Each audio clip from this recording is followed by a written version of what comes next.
Ó dá àkó ojúmọ́ mọ́ níbi yòówù kẹ́tì láǹfààní láti máa darapọ̀ mọ́ wa lórí ìkànnì àrólé bàbá 1010 TV2 níbi tá a ti mú ròyìn wá lájàbalẹ̀ pẹ̀lú bí nǹkan ṣe ń lọ lórílẹ̀‐èdè Nàìjíríà lókè òkun káàkiri orílẹ̀‐èdè àgbáláyé. Bójú tẹ fún wa ojú náà ní fọ́, etí tẹ fún gbà wá, etí náà kò ní di láṣẹ lọ́wọ́ Elédùmarè. Ìròyìn fún ti àsìkò yìí òun náà látúnṣe bẹ́ẹ̀ tá a mú wá sí ojú móhùnmáwòrán yín níbi tí a ti máa pẹ̀kẹ́ lóríṣiríṣi ìròyìn nínú ìròyìn tá àsìkò yìí. Orúkọ oníròyìn kò yí padà, àyànfẹ́ Elédùmarè yín náà ni. Ǹjẹ́ ká tó máa lọ bí ìṣe wa ẹja pẹ̀kẹ́ lu kókó tá a mú wá sórí ètò lọ́jọ́ títì nìyí. Nínú kẹ́ẹ̀ra epo bẹntiró jálá kan ní N1000 tàbí kí ẹ ra afẹ́fẹ́ gáàsì CNG kan ní $200 ẹ fọwọ́ mú kan o. Ààrẹ Bọ́lá Ahmed Tinubu ló sọ bẹ́ẹ̀ fún àwọn ọlọ́kọ̀. Àsìkò ti tó báyìí láti lé gbogbo àwọn oníbàárà kúrò ní olúùlú ilẹ̀ yìí tí ń ṣe Àbújá.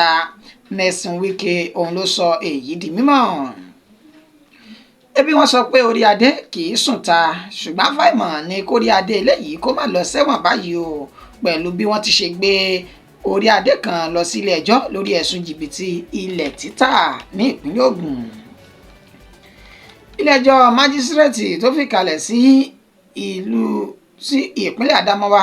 ni ó ti ṣe bẹ́ẹ̀ rán ìyàwó ilé kan lọ sẹ́wọ̀n ọdún kan gbáko báyìí látàrí pé ó lu ọmọ ní ìlòkulò. Ọwọ́ ikọ̀ àmọ̀tẹ́kùn ìpínlẹ̀ Ọ̀ṣun ti ṣe bẹ́ẹ̀ tẹ abilékọ kan lórí ẹ̀sùn jìbìtì tó ń lu àwọn ènìyàn ní ìpínlẹ̀ ọ̀hún. Ó kéré tán ènìyàn 19 ló ti ṣe bẹ́ẹ̀ jáde láyé látàrí ìjàmbá ọkọ̀ ojú pópó èyí tó wáyé ní ìpínlẹ̀ Plateau. Ìròyìn Yorùbá Nation, ẹni tó jẹ́ agbẹnusọ fún ajìjàǹgbara Adéyẹmọ Sunday tọ́pọ̀lọpọ̀ mọ̀ sí Ìgbòho Ṣà, ìyún Ọláyọmí Kọ́ìkì, ó ti fohùn léde látàrí ìgbésẹ̀ tuntun èyí tí wọ́n ń gbé lórí Yorùbá Nation. Ìròyìn tilẹ̀ òkèrè, olùdíje sí ipò ààrẹ ní orílẹ̀-èdè Amẹ́ríkà tọdún 2024 táwọ̀ yìí, Kamala Harris, òun ló ti fẹnu àbùkù kan olùdíje akẹgbẹ́ rẹ̀ Donald Trump wípé kò tó gbangba sùn lọ́yẹ láti jíde sí ipò ààrẹ ilẹ̀ náà. Ẹ gbọ́ ẹ̀kúnrẹ́rẹ́ ìròyìn náà báyìí. Nínú kẹ́ra epo bẹntiró jálá kan ní $1000 tàbí kẹ́ra afẹ́fẹ́ gáàsì CNG kan ní $200, ìkan báyìí lẹ máa ṣe bẹ́ẹ̀ tẹ́ máa fọwọ́ mú. Ààrẹ Bọ́lá Ahmed Tinubu ló sọ èyí di mímọ̀ fún gbogbo àwọn awakọ̀ lórílẹ̀‐èdè Nàìjíríà. Gẹ́gẹ́ bí ìròyìn náà bí ó ṣe ti jáde lásìkò tí ààrẹ ń ṣe ìpàdé pẹ̀lú àwọn olóòtú iléeṣẹ́ epo NIPCO ní ilẹ̀ yìí ní olúùlú ilẹ̀ yìí tí ń ṣe Àbújá lánàá òde yìí, òun ni Ààrẹ Bọ́lá Ahmed Tinubu ló sọ ọ̀rọ̀ náà di mímọ̀ nígbà tó sì lu aláṣẹ àti àwọn olùdarí iléeṣẹ́ NIPCO ọ̀hún ní ọ̀gọ́ ẹnu pẹ̀lú ìmọ̀ràn àti ọ̀nà tuntun èyí tí wọ́n gbà láti fi ṣe afẹ́fẹ́ CNG náà, èyí tó jẹ́ ọ̀nà ọ̀tọ̀ tí ọkọ̀ ń lò yàtọ̀ sí epo bẹntiró. Ààrẹ Bọ́lá Ahmed Tinubu sọ di mímọ̀ wípé epo bẹntiró jálá kan òun ló ti di $1000 báyìí, nígbà tó sì já sí wípé déédéé rẹ̀ òun náà ni afẹ́fẹ́ gáàsì CNG tó ń sì wà ní $200. Ó ní ìkan náà ni ẹ fọwọ́ mú nínú méjèèjì pẹ̀lú bí wọ́n ti ṣe ń gbé ìgbésẹ̀ láti wá ọ̀nà àbáyọ sí gbogbo rògbòdìyàn tó wà ní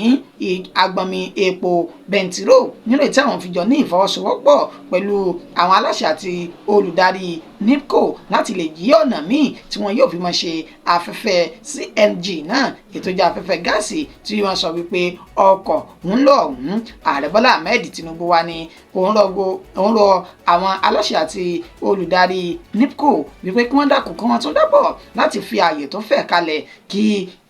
iléeṣẹ́ CNG náà tí wọ́n ti máa ta afẹ́fẹ́ gáàsì ọ̀hún kó tún lè búrẹ́kẹ́ kó sì lè gba àyè sí i ní orílẹ̀-èdè Nàìjíríà. Àmọ́ níṣe ni wàyó ẹni tí ó jẹ́ ọ̀gá àgbà iléeṣẹ́ NIPCO ọ̀hún Tameshi Konzagra ní àsìkò tó náà fi èsì léde tó sì ń lu Ààrẹ Bọ́lá Ahmed Tinubu lọ́gọ̀ ẹnu pẹ̀lú bí ó ṣe gbọ́n fífe tó sì tún wá ọ̀nà àbáyọ míì fún ọ̀wọ́n gógó epo bẹntiró nínú ètò ti ṣe àlàkalẹ̀ afẹ́fẹ́ CNG afẹ́fẹ́ CNG ọ̀hún òní wọ́n pè ní compressed natural gas èyí tán sọ wípé ọkọ̀ ó ń lò báyìí nínú èyí tí Ààrẹ Bọ́lá Ahmed Tinubu ti ní àwọn yóò sì tún máa tẹ̀síwájú láti lè jẹ́ kí afẹ́fẹ́ gáàsì náà kó tún gbèrú sí i kó sì wà káàkiri ilẹ̀ Nàìjíríà nínú èyí tí ó ti máa rọ́pò ọ̀wọ́n gógó epo bẹntiró èyí tó ti di rántó níta báyìí níṣe ni Ààrẹ Bọ́lá Ahmed Tinubu wa ní mo pé gbogbo ẹ̀yin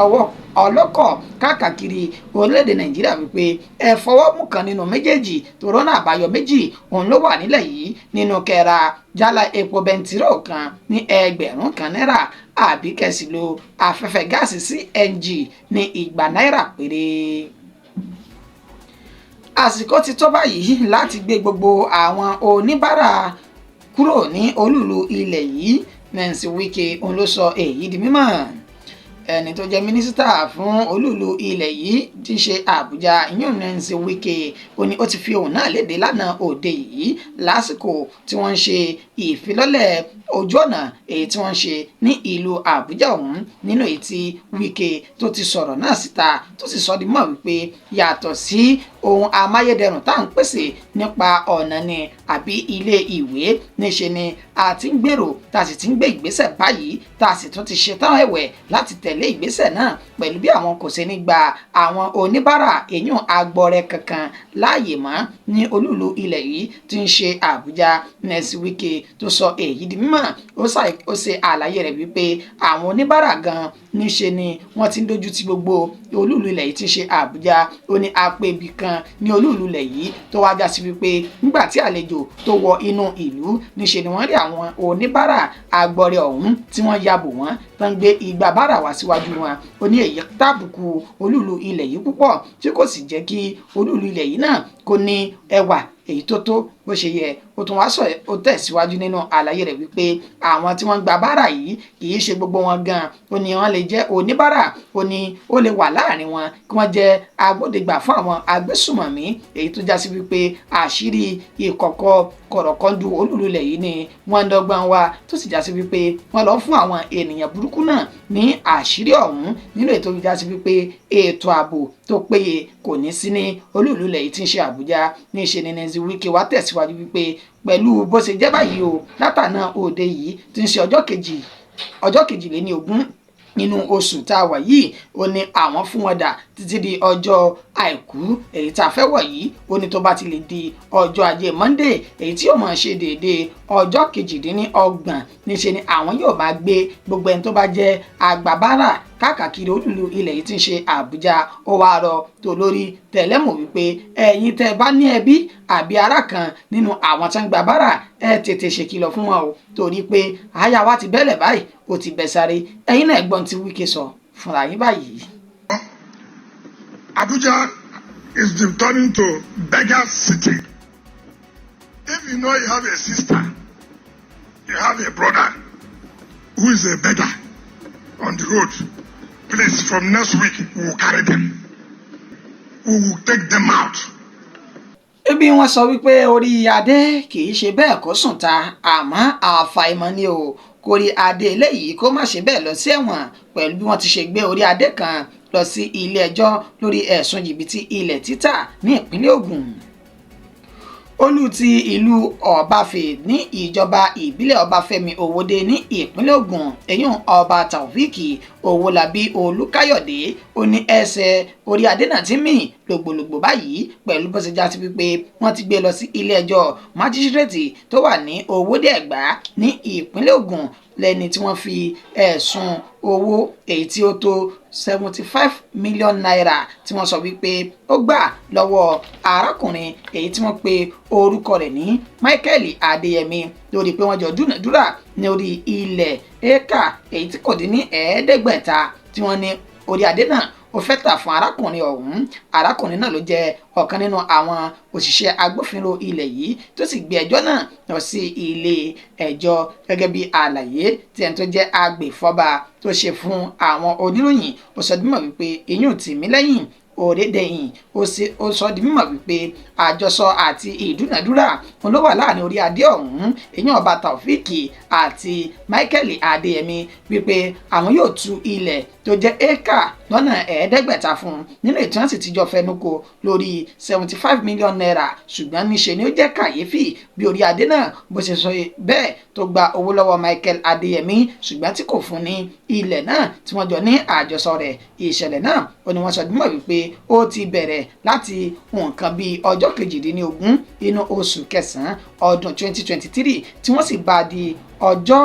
20 inú oṣù kẹjọ ọdún 2024 tá ń lò lọ́wọ́ yìí. Wàyí o agbèfọ́ba Tìmílẹ́yìn ó wà ní ìdí pàtàkì rèé tí àwọn fi ṣe bẹ́ẹ̀ gbé orí adé náà lọ sí ilé ẹjọ́ nígbà tí adájọ́ ilé ẹjọ́ májísírèètì náà eyín M.O. Somefun jọ sọ di mímọ̀ wípé pẹ̀lú bí ìwádìí àwọn bí ó ṣe ń tẹ̀síwájú báyìí wọ́n sì fi ààyè bẹ́ẹ̀lì orí adé náà lẹ̀ léyìí tí ó sọ wípé yóò san mílíọ̀nù 10 náírà gẹ́gẹ́ bí bẹ́ẹ̀lì lórí ọ̀rọ̀ náà tó sì sún ìgbẹ́jọ́ náà di ọjọ́ 25 inú oṣù kọkànlá ọdún tá a wà nínú rẹ̀ yìí. Inú ìròyìn tó fara pẹ́ yìí níṣe ni ilé ẹjọ́ májísírèètì tó fi ìkàlẹ̀ sí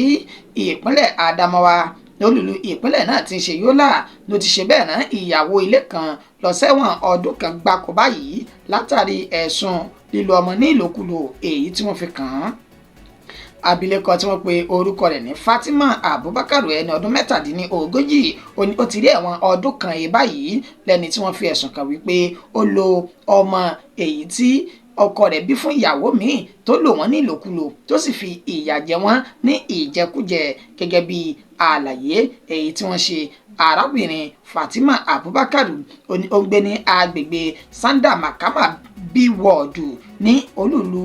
ìpínlẹ̀ Adamawa tí ń ṣe Yola ìjọba ìbílẹ̀ Yola South ní ìpínlẹ̀ ọ̀hún gẹ́gẹ́ bí àlàyé tí wọ́n ṣe lẹ́yìn tí wọ́n wá ìdí ọ̀rọ̀ náà tí wọ́n sì sọ mímọ̀ wípé Fatima Abubakar wọn ló lu ọmọ ọkọ rẹ̀ tó ó bí síta èyí tó bí fún ìyàwó mi tí ó já sí wípé inú yàrá kan náà ni wọ́n jọ ń gbé tó sì jẹ́ pé ó ní tọ́jú àwọn ọmọdé méjèèjì náà nílò tí wọ́n ti dárúkọ Usman Abubakar ọmọ ọdún 3 àti àbúrò rẹ̀ Hafsatu Abubakar ọmọ ọdún 2 tó sọ di mímọ̀ wípé ó lu àwọn ọmọ náà ní ìlùkulù lẹ́ni tó fi ẹ̀sùn kan àwọn ọmọ ọ̀hún pé wọ́n ṣe bẹ́ẹ̀ ṣe ìgbọ̀nsẹ̀ sí inú yàrá tí àwọn jọ ń sùn táwọn sì ti jọ ń jí. Báyìí ló ṣe wá na àwọn ọmọ náà ní ìlùkulù lánàá bá mi kó tó wá di wípé wọ́n ṣe bẹ́ẹ̀ gbé lọ sí ilé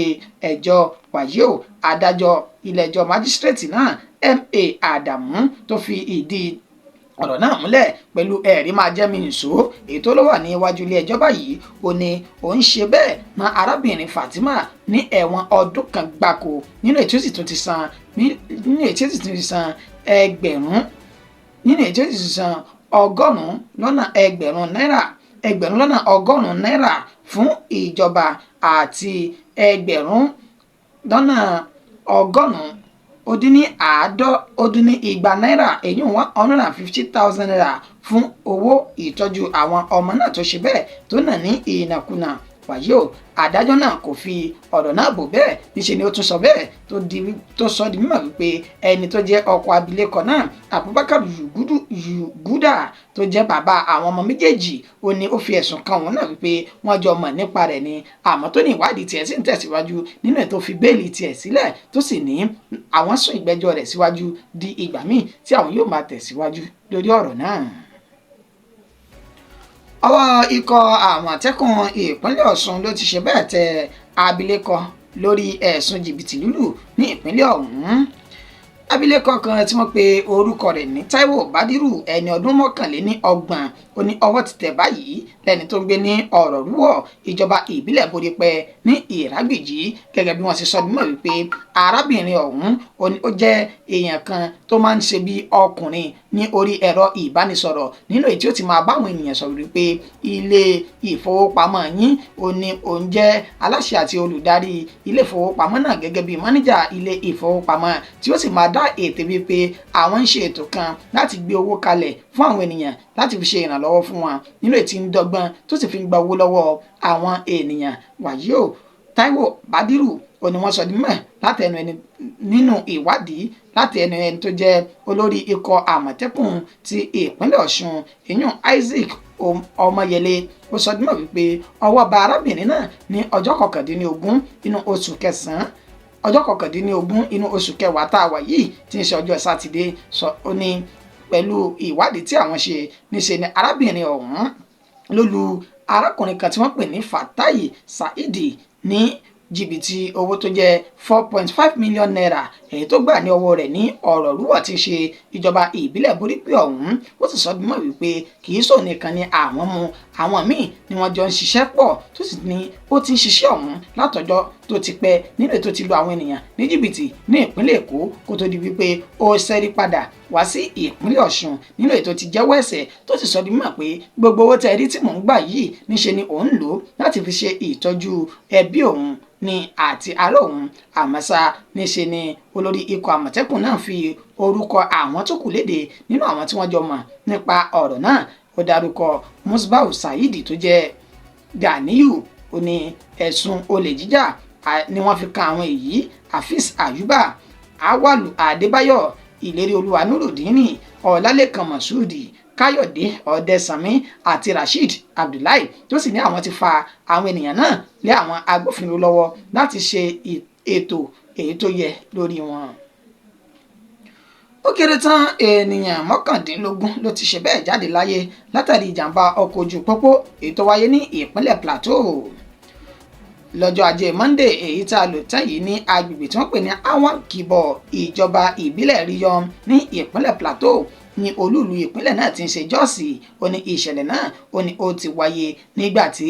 àwọn ènìyàn 19 nínú èyí tí wọ́n ti rí àwọn tó jẹ́ ọmọ ogun orí òfurufú 5 tí wọ́n ti bá ìṣẹ̀lẹ̀ náà tí wọ́n bá lọ àti àwọn ènìyàn míì nínú ọkọ̀ elérò 18 ọ̀hún 18 passenger ó ní wọ́n sọ di mọ̀ wípé ó rárí wọ abẹ́ tírélà kan tí wọ́n tún ṣe ní ẹ̀bá ọ̀nà ẹni tó sọ ìjánu rẹ̀ nù tó sì ṣe bẹ́ẹ̀ dẹ́mi àwọn ènìyàn ní ègbodò gẹ́gẹ́ bí wọ́n ṣe sọ dímọ̀. Ẹni tó jẹ́ alukoro àjọ ẹ̀ṣọ́ alábòójú pópó Peter Yakubu ó sọ dímọ̀ wípé ní ìgbóná gbòòrò ó ní ènìyàn 18 ló ti jáde láyé níbi ìṣẹ̀lẹ̀ náà nígbà tí èèyàn kan tó kù tó ṣe bẹ́ẹ̀ tó dágbére fáyé nígbà tí èèyàn kan tó kù tó ṣe bẹ́ẹ̀ tó dágbére fáyé ní ilé ìwòsàn. Ìròyìn ti Yorùbá Nation báyìí ẹni tó jẹ́ agbẹnusọ fún ajìjàngbara tó pè fún ìdásílẹ̀ ilẹ̀ Yorùbá ìyún Adéyẹmọ Sunday tí ọ̀pọ̀lọpọ̀ mọ̀ sí Ìgbòho Òòṣà ó ní ó ti ṣe bẹ́ẹ̀ fi ohùn léde látẹnu ẹni tó jẹ́ agbẹnusọ rẹ̀ Ọláyọmí Kọ́ìkì nígbà tí ó ń bá àwọn ènìyàn sọ̀rọ̀ ní orí ìkànnì tó sọ di mọ̀ wípé a ti ń gbé ìgbésẹ̀ ṣùgbọ́n gbogbo àsọkọ́ ni à ń sá lóòrùn ní ọ̀rọ̀ Yorùbá Nation pẹ̀lú bó ti já sí wípé òun àti ọmọ Adéyẹmọ Ìgbòho Òòṣà làwọn ti jọ sọ̀rọ̀ tí wọ́n sì ti na ọ̀nà míì kalẹ̀ láti lò láti tọ̀ gẹ́gẹ́ bí n tí ó mú ìrọ̀rùn wá fún gbogbo ọmọ káàrọ̀ òjìrè tí àwa tá a jẹ́ ọmọ káàrọ̀ òjìrè tá sì fi gba òmìnira kúrò ní oko ẹrú àwọn amúnisìn pàápàá jùlọ nípa ti Fúlàní darandaran. Ó ní ṣùgbọ́n ọ̀rọ̀ ẹnu lásán kọ́ ó ní ọ̀rọ̀ Yorùbá Nation bí kì í ṣe wípé àtẹ̀mí àtẹ̀yìn wọn lájọ ní iṣẹ́ pàtàkì tá a fẹ́ jẹ́ fúnra wa. Ó sì rọ gbogbo àwọn tán jẹ́ alábòsí àti alábọ̀dé tí wọ́n wà láàrin ilẹ̀ káàrọ̀ òjìrì wípé ẹja ṣera wa lọ́kàn ká pe àárọ̀ àti ọ̀dọ̀fínú wa ká lè tètè rí ìjà yìí jà ní àjàyè. Ìròyìn tilẹ̀ òkèrè báyìí ẹni tó jẹ́ olùdíje sí ipò ààrẹ ní orílẹ̀-èdè Amẹ́ríkà Kamala Harris ó ní ó ti sọ̀kò ọ̀rọ̀ tó sì ti ta sí ẹni tó jẹ́ olùdíje akẹgbẹ́ rẹ̀ Donald Trump wípé níṣe ni bàbá kò lágbára bẹ́ẹ̀ ni kò tó ẹni tí ó lè kò tó gbangba sùn lọ́yẹ lẹ́ni tí ó lè jẹ́ ààrẹ orílẹ̀-èdè Amẹ́ríkà. Kamala Harris wọn ló sọ èyí di mímọ̀ lásìkò tí ń ṣe ìpolongo ìbò nínú ètò fi jáde lójú òpó ayélujára X rẹ̀ nínú èyí tó ti sọ di mímọ̀ wípé Donald Trump ó ní